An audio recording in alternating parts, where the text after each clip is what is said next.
Has this happened yet in any of your classrooms? I'm sure Google would love to get pop-ups on the blackboards. Hopefully that doesn't happen. But this is kind of how people often feel about advertising. Everything is popping up all over the place. How effective can it be? And I want to talk about some of the ways that it can be effective. But first of all, what is Google Ads? It's a global online advertising platform. At a very high level, it lets you do three things: promote your brand, drive traffic to your website, and sell your stuff, sell your products or services. What made it so special compared to what came before is the very high precision control you have in terms of targeting and tracking and analyzing everything that happens when a user interacts with your ad and your website. And of course, you're paying for these ad clicks. That's why the name pay-per-click comes in. As some examples, the one that most people are familiar with is on the Google search page. In this case, I typed in an example for robot vacuum. And I'll be reusing this example throughout the day. And you might notice the whole top of the page is ads. These are all Google ads. The first set at the top are called shopping ads that show an image of your product, the price, the seller, some other information. And then you have text ads, which can work for products and services and provide a wide variety of information on your offer. I think everybody's probably familiar with these. And you may also be familiar with what happens on third-party websites that host Google AdSense promotions. So this is a site called livescience.com. And right here, they actually have 3 locations for display ads. Uh-oh. There we go. At the top, on the right, at the bottom. Those are all also Google Ads. Visual ads, sometimes text ads that display on third-party websites that you can choose and target. And there's over 1 million websites and apps in the Google Display Network. So just before going on to the rest of the presentation, I want to ask, does anybody have any questions about what Google Ads is as a foundation here? Okay. Then let's go on. Why do we want to use this for your startup? Why do we want to use Google Ads for your startup? So this is a good example.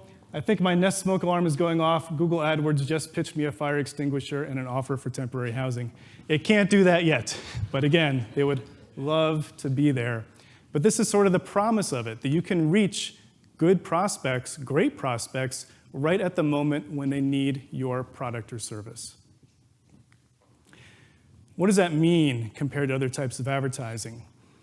Well, what do you think? What do you guys think who've had some experience with this maybe are some of the advantages of Google Ads compared to traditional media, SEO, or Facebook ads? What would you think? Yeah. Fully trackable. It's fully trackable, which you can't do with a radio ad or TV ad, for example. Yeah. They have data on the user that nobody else has. Lots of data on the user that you can get from Google. Yeah, go ahead. Because they will show you advertising what you are looking for. So people like here advertising based on what you're looking for. It's more targeted advertising. It's not just random stuff that you're seeing. Anything else? Yeah.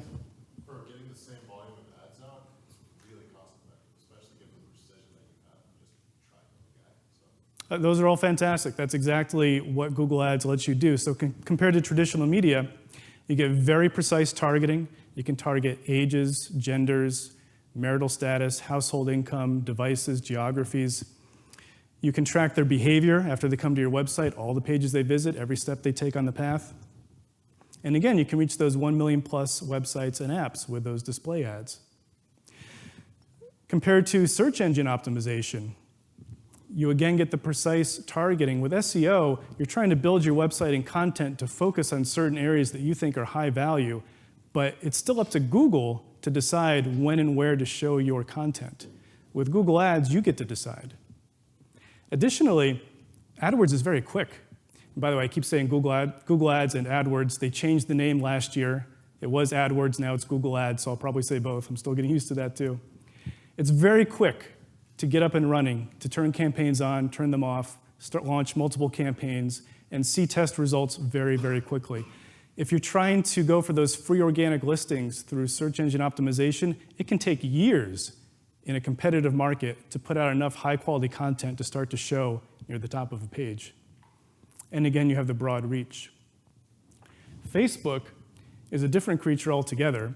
I'm sure you're all familiar with Facebook advertising. You're not there looking for a specific product or service. You're there to connect with friends, see pictures of families, cats, whatever it might be, and these ads come up in your news feed. So it's interruption marketing. Now, they do target you still. They target, again, ages, demographics, your interests, a lot of different things, but you're not looking for that right now. With Google Ads, you target people based on what they're searching for at the moment, which can get you those hot prospects. Now, I want to put this in terms of a startup. You're probably familiar with something like this for a timeline of startup growth, from vision and mission to a minimum viable product, getting something out the door to test, to really adjusting the product market fit, and then finally scaling. And Google Ads really has something for almost all these stages. Testing and optimizing is something you should be doing throughout most of this cycle. In fact, I probably should have continued it on. You never really stop testing and optimizing. And using limited search campaigns, which I'll be talking about different ways to do that, is a fantastic way to test. Later, you can drive those leads and sales once you've honed in your targeting using a variety of different campaigns, typically search, shopping, and remarketing campaigns. And then at the end, you can work on building the brand once you get to a certain point. Display and video campaigns to get your name out, to get the visuals, to get the messaging, to get the feel out in front of as many people as possible. But again, today, what I'm going to be focusing on is testing and optimizing. By the way, according to one great source I found, the Startup Genome Project, they said they found up to 70% of startups scale too soon.